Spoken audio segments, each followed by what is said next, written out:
记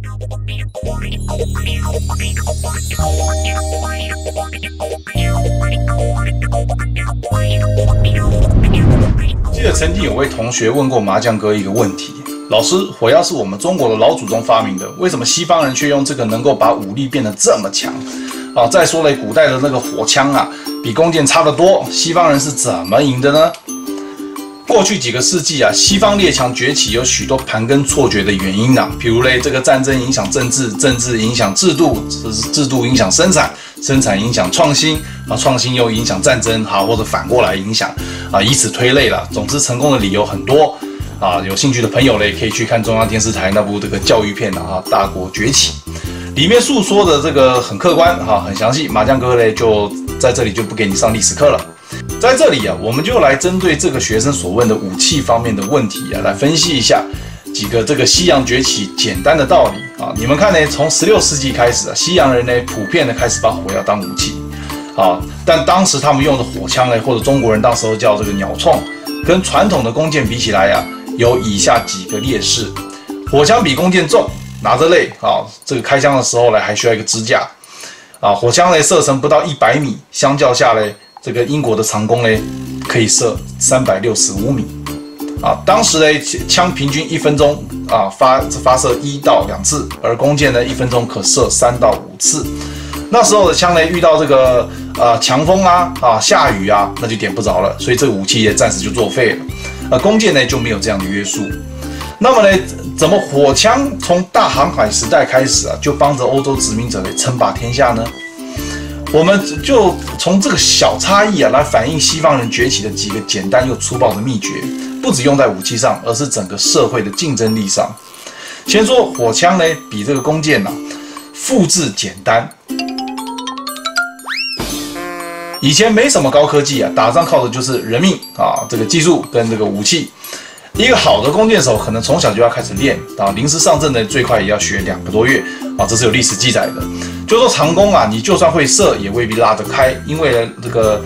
拉力啊有100多磅，也就是40-50公斤，所以呢，无论你是八旗兵还是日本武士，战死一个就少一个，再补上来呢就很费时间啦，所以呢就会贻误战机，敌国呢可能就已经到你城下了。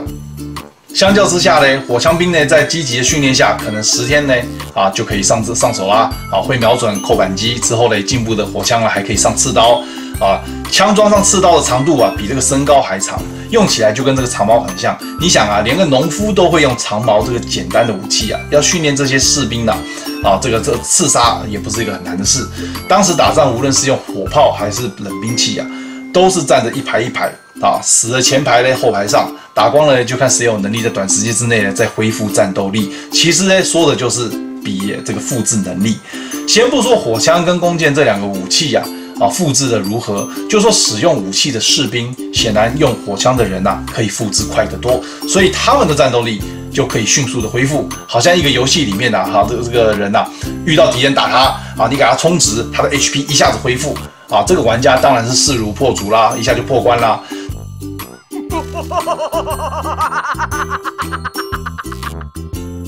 当时的西方殖民者就是这样到全世界去侵略、去扩张，尤其呢挑这个武器比较落后的地方呢去进行殖民。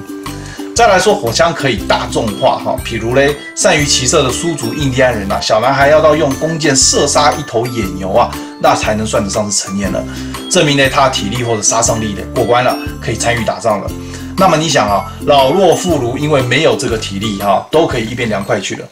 那虽然西方人呢打仗时呢主要用的也是青壮男子，但他们人人都有足够的能力可以拿起枪来大概瞄准，然后扣扳机。比如呢，美国开拓西部的时候白人的人口非常的稀少，印第安的人呢当时有压倒性的多，但白人的老人、女人、孩子只要拿起枪，都算是半个武装士兵哦。一个人人都可以用的大众化武器，把总的战斗力就提高啦。就好像今天在先进的国家里人人都用电脑一样，你觉得没什么了不起，但如果你去第三世界，就会发现我们一个会用电脑的小孩在科技的概念上，可能都比那边的大人思想还要先进哦。还有一点就是火枪造势强，什么意思呢？就是它能够吓唬人，可以诛心。刚说过，古代打仗呢是一排一排的这个站着哈，双方先开号，打不到什么人啊，但很吓唬人啊哈。先打对方的士气，再来嘞你开一枪，轮到我开一枪，然后嘞又轮到你啊，这样来来回回的射。一般嘞射不到3轮呢，就开始要用肉搏战来 PK 一下嘞。为什么嘞？因为嘞以前的枪呢射这个铅弹啊是超级不准的，据说目标啊就算在射程之内啊，让很有经验的老兵来射击啊，命中率啊也不过是40%而已啊。所以两军对垒嘞，光用枪把敌人啊全部干趴下的啊，那很难呐。杀伤对方嘞，主要靠的还是冷兵器，譬如嘞刺刀、军刀、马刀之类的哈。开完几枪，总有一方嘞会比另一方士气动摇啊，然后嘞双方装上刺刀，互相拼杀啊，看看呢谁能站到最后。一般战败的方啊都不会被干掉，而是被吓跑。你去看欧洲殖民者那几百欧洲殖民的时候那几百年了，如果一场战役下来能够歼灭敌人一半的话，哇，那就算是大胜了哈。一般呢是什么？对方有100人，你干掉20人，好，跑掉80人，你就算赢了。有专家说，虽然双方的士兵都是受过战争训练，但火枪、火炮嘞爆炸的声音还是会潜意识的惊吓到敌人的内心啊！你就算吓不到人你也可能会吓到战马啊！如果说没有听过枪声的士兵比如一些原住民你弓箭再厉害，被西洋人的这个火炮轰一轰也会吓到的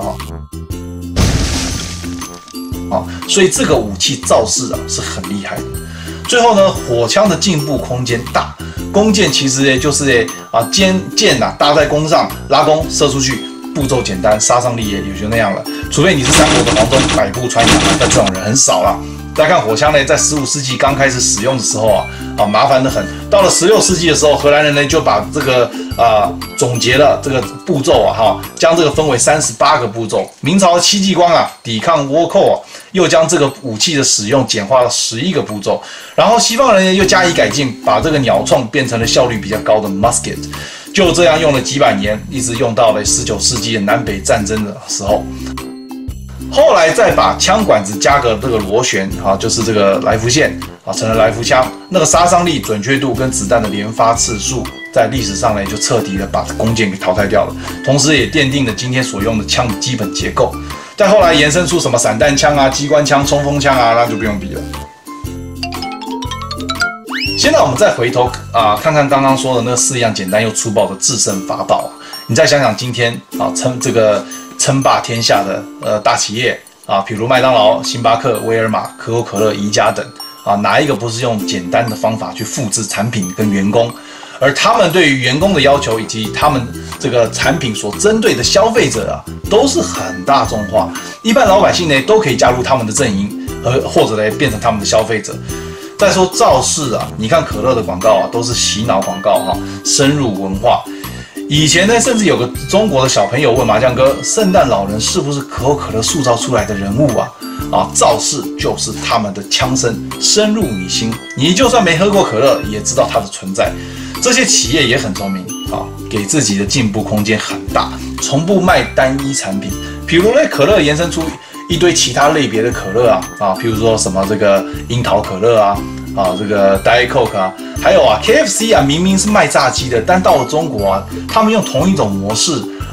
来卖油条跟豆浆，那基本上他们什么都可以卖啦进步空间非常大。所以如果你是公司的决策者，不妨也想一想如何将这个西洋崛起的简单又粗暴的方法用在自己的公司上。好啦，麻将哥在这里祝你们生意兴隆，喜欢的话记得点个赞鼓励一下。想知道我们下一期的以史为镜的节目，记得订阅哦，拜拜。